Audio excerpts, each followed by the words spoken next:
हिंदवी काय करते बाळ? स्काय बघत आहे. स्काय बघते. काय दिसलं तुला स्काय मध्ये? बस दिसलं. हो. एक क्वेश्चन विचारू बाबा. विचार. स्काय ब्लू काय दिसतं?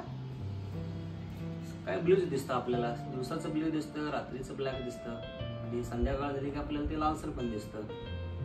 सांग ना बाबा. काय सांग? स्काय येलो का नाही दिसतं? येलो काही देशामध्ये येलो पण दिसतं, पण पण इंडियामध्ये का नाही दिसत? आपल्याकडे ब्ल्यूच दिसतं. सांग ना बाबा प्लीज. मला काय आन्सर लक्षात नाही. आपल्याला एक प्रयोग करावा लागेल. हां. करूया. चल किचन मध्ये. चलो.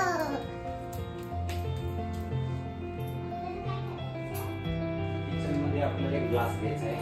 तो किचन मधून थोडंसं दूध काढ.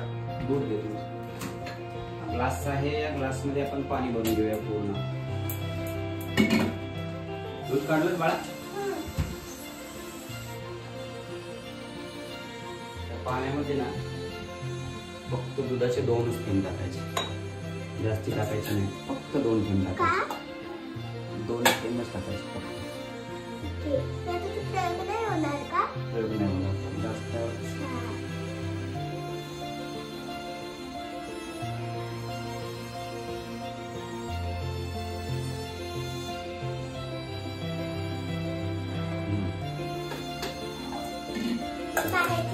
आजीचा फोन घ्यायचा परमिशन.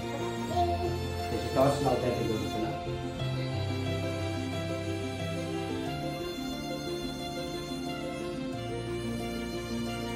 टॉर्चला प्रकाश पाडला पाहिजे. तर ह्या ग्लास मध्ये ना आता जर प्रकाश पडला तर तुला काय दिसतं बघा.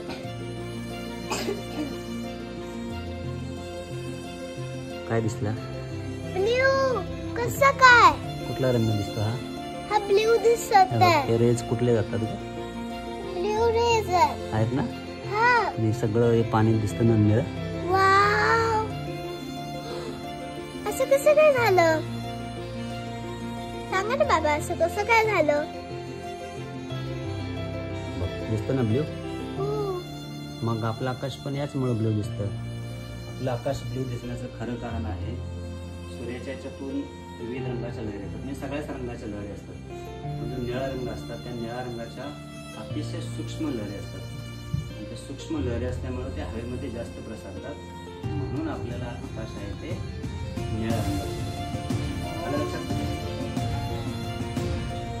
समजेल तुला? काय लक्षात राहील? कसा वाटला तुला प्रयोग?